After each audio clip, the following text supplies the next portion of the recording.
Sebastian Zonja, se këtu nuk duhet i lot shumë... Herën e fundit që është më shumë për të kuptuar lajmin. Herën e fundit që folëm ishim në qendër të Tiranës. Pra një kull në qendër të... Te kulla e famshme ti që është afër shtëpisë me Gjethe. Ç'është ajo? Përballë kishës ortodokse. Përballë kishës ortodokse, bravo. Atëherë erdhën italianët, mos gabohem. Tani ka ardhur austriakët dëgjova. Austriakët. Më përpara kishim spanjollët.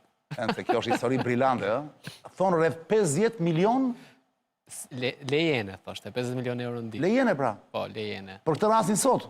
Jo, bëjmë 50 milion euro në ditë. Po jo, po për këtë rastin sot për sa bëhet fjalë? Për sa rrjepje? Deri në 50 milion euro.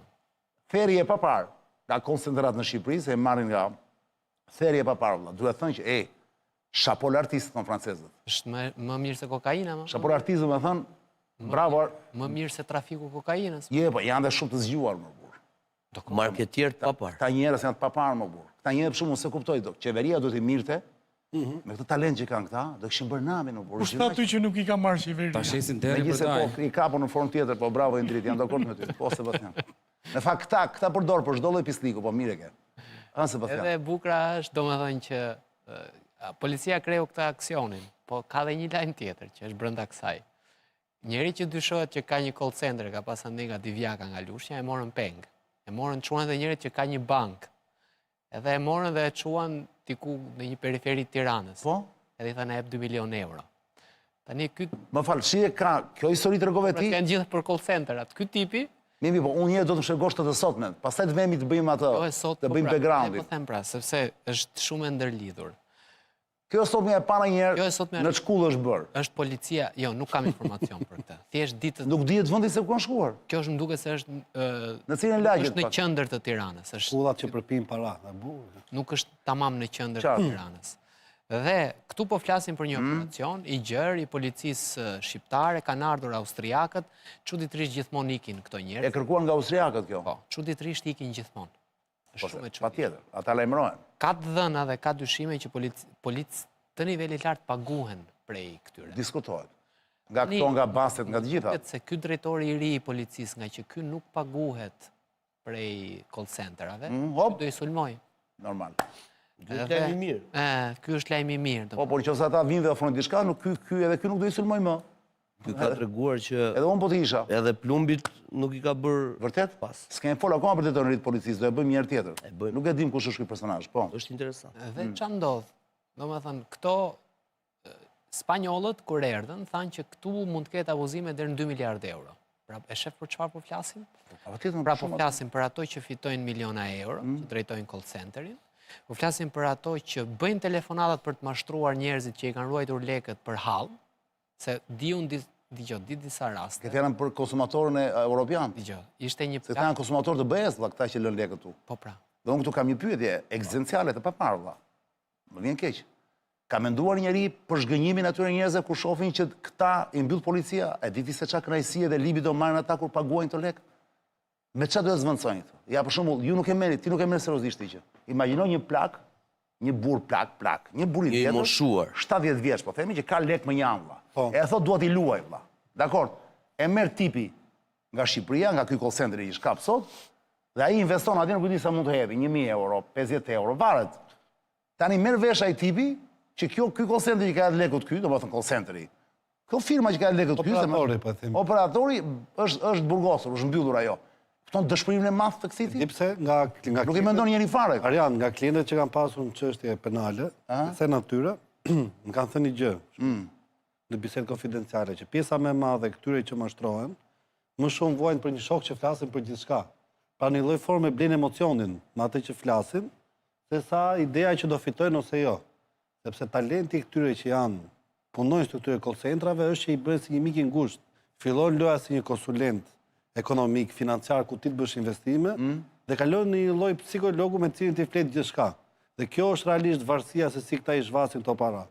Pra është, se thuash, miqësia ose emocioni ai që blihet, jo ideja investime. Pra mua sot, kur djeg të lajm më vjen keq për ata që investojnë më burr. Jo për ata që kapen. Ata që investojnë është pa miq.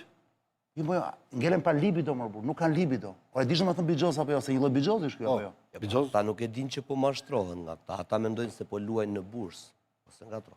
Pikrish pra, se ti mendoj që nuk është kënaqësia jo. Se kanë kuptuar? O, Flogir, ti kur luan. Hyn kazino dhe që e di që do Dhe mo fitoj. pensionisti në Lombardi do lexoj Dale, i sekond. A merr kënaqësia i kur të lekë këtu apo jo? Si thua ti? Po ai Apo nuk e jetë di kot? që po mashtrohet, ai mendon se po Por luajnë nuk realisht është në bursë. Më një sekond, po mi, a merr kënaqësia apo jo? Po e merr. Lere mashtrimin më janë. Merr. Drogë është pa. Si e heq të kënaqësitë këtyre më burr? Do më shte thjesht fare Ka kënaqësi heq dhe kënaqësinë e këtij që i merr lekët dhe të atij që i luan. Dhe sidomos këta që janë fund jetës, që kanë dhe pak vite për të jetuar. Këta i palose fare. Palos. Po çfarë arsye kanë këta për të ekzistuar nëse nuk i merr tipi nga Shqipëria? Ta mund të shohim me kështu. lekët një kishe atje kur mund t'i marrin çunat dhe mund t'i investojnë. Po. Indrit, dy fjalë për këtë call center. Ti pra nuk je dakord me mua që unë shoh anën tjetër të medaljes, la fas kashetë. Shoh pirateri, ne a jemi i lirë.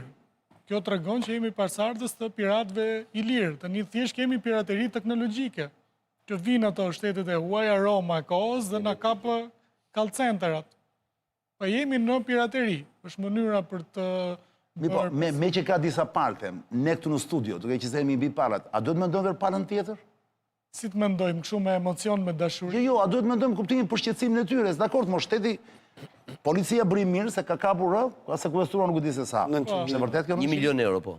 Është e vërtet kjo? Po. Po, për këtë duhet na vi keq. Jo, duhet na vi keq për ata që luajnë, për ata që kanë hedhur lekë këtu, investitorët, se janë investitorë në thelb. Ka të tjerë plotë burr. Po tërë më një sekond, janë shumë nga këta më dha. Po ka tjerë, po çfarë si ka mund të them për këta që kanë hedhur këto 900.000 euro zë, Po po janë them shumë që shumë. ka ngushëllim, sepse do dali një call center tjetër, do i marrë dikush në telefon prapë. Po, nga çasti që ai humbet këtu. Merr i goditje. Ai merr një goditje apo jo Indrit? Por këtë për shkak të vjen keq fare ty se njeri është dhe ai. Po do plakemi dhe ne një ditë më do luajmë. Nuk jemi dhe ne kështu, pa një operator. Andaj po them pra, si zgjidhet kjo gjë? Dua operatorin tim. Dua call centerin tim. Legalizohet bigjozi, s'ka nevojë. Pse do të futemi, të provokojmë me call centerat? Po nuk është provokim, por është një biznes, më ai tipi që hedh lekët atje. Ti mendon se s'ka asnjë dyshim që ato lekë mund të humbas? Tu dyshohet për mashtrim. Bisedat e operatorëve Mashtrim, zgjasin me orë. Pra, ai pensionisti atje. Pa fut fare të sakrificë që bëjnë këta shkretë të operatorët. Ai sa Po flas për kënaqësinë që merr pensionisti atje gjithmonë. Pra ai ka një motiv për të zgjuar dhe për të shtyr ditën se do jetë në negociat, më kupton? Pra është Hapi një program shoku virtual, t'ja u marrin. që e ka gjetur ti Indrit tani. E ka gati ti thua. Ta vazhdojnë call centerat dhe me teknologjinë që po zhvillohet me AI këto vazhdon të jetë me telefon. Po, patjetër. Pjesa tjetër pastaj quhet tjetër nëse këta që luajnë virtualisht. Ata krijojnë një identitet me një CV, se u ka marruar bachelor, master, doktoratur në një universitet mirë, për shkenca ekonomike. Dhe spanjolli ose gjermani pensionist, prezentojnë me një emër. nuk e di që po flet me Shqipërinë, Jo. me një operator shqiptar. Sepse i blen numra nga platforma në internet. Po dhe duke atje, se pas të dalin me video, duke telefoni atje në... prefikse ndryshëm. Banka jashtë. Për më një sekund tani, me ç'gjuhë flasin më burr. Të gjuhën e shteteve në të cilat praktikisht Gjermani, ndjedhjen. Spani. Për më kaq mirë flasin se imagjino do të janë dhe shumë të zgjuar më Jo, flasin se që trajnohen, janë njerëz që njohin një gjuhë dhe ka pasaj ekipe që merr me trajnimin e tyre se si do bëhet. E kupton pra, e kupton çfarë punë voluminoze duhet të bësh vëlla vetë specializuar pra tipi në Gjermani, unë 70 vjeç Gjermani që të hedh lekët tu më merr Indritin nga Shqipëria. Vëlla duhet di gjermanisht si unë, se unë e kuptoj që ai s'është gjerman. Unë më di flet gjermanisht apo jo, nëse ai zita flasin mirë. Nuk më ndon njëri për këto halle më për fare. Në qoftë se shteti do i marri për 1 muaj këta të bëjnë lobim pse duhet vizituar Shqipëria, e rrit e dyfishon numrin e turistëve. Janë arti bindjes është 10-10 tek ata njerëz. Patjetër është ideja këtu, antropologjikisht ose kulturalisht, se gjithmonë ne kemi tendenca dhe ka drejt Indriti për të absorbuar sa më shpejt idetë se si vidhet në formë piraterie digjitale, si krijohen shtëpiat e barit, ku dëgjon si bëhen mashtrimet fiskale, si bëhet sekserizmi për të përfituar një gjë në mënyrë të padrejtë. Pra pse absorbojmë kaq shpejt të padrejtën dhe kemi problem të absorbojmë të drejtën. Pra domethënë ne kemi më thjesht një provim të kopjojmë, sesa të mësojmë leksionin dhe të japim përgjigje. Duke qenë se këtu në këtë emision thuhen ca gjëra që nuk thuhen asnjë studio tjetër vëlla dhe jo vetëm meritën time, po edhe thjesht për kuriozitetin tim se di. Kur e ndjejmë ne veten më të eksituar në jetë? Kur jemi totalisht brenda legalitetit apo kur jemi në kufi? Më thuaj të vërtetën. Se cili nga ju? Sipas shkollës time të preferuar nga Greqia e lashtë stoikëve thuhet në këtë lloj forme. Në cilën formë? Që në qoftë se ke një kënaqësi pa cilën ti mund të jetosh, ajo nuk është e domosdoshme. Pra parimi do bis. Mos zotëri, për të kapur libidon, dikush e kap duke Qo vrapuar. së mund të jetoj pa kapur Dikush e kap me seks, dikush e kap duke bërë film, art, Orja, dikush e kap me... është problematike kur e kap me call center. Diqë. O Indrit, por nuk po thejmë, por se ata mashtrojnë. Jemi dakord, jemi dakord. Po unë po tani, shiko, unë do të shoh pak më gjerë. Mos e shohim si policë dhe ne më burë. Ta shohim si policë dhe ne këtu. Call centrat nuk janë domosdoshmërisht mashtrim. Ah, bravo. Bile ato janë të lishëm ku bëjmë punë tamam. Po edhe bursa amerikane një dhe Jepi. Një sekond. Një mik i yti dhe imi kishte një mik në Amerikë. Ti dhe që kishte bërë? Kishte krijuar call center në burgje. Në I burgje. bante të burgosurit në punë në Amerikë në burgje. Normal. Pra, si punë e ligjshme dhe punë normale. Sigurisht. Vdiqi shkreti ky se urzua me avion, por kishte prodhuar ide për call centrin si diçka të ligjshme, për shërbime të ligjshme, të mbante dhe të burgosurit një pjesë të burgosurve të Amerikës. Por nuk është të thënë që domosdoshmërisht call centri të jetë mashtrim. Qartë. Nuk ka pse të jetë mashtrim, a ka dhe mashtrim. Tani mashtrimi ka një racionalitet pse luftohet nga ana e ligjit, sepse shkakton disa dëme në mënyrë matematike në sistemin ekonomik. Nëse nuk do të shkakton të dëme në sistemin ekonomik, matematikisht dhe racionalisht nuk do të ishte krim.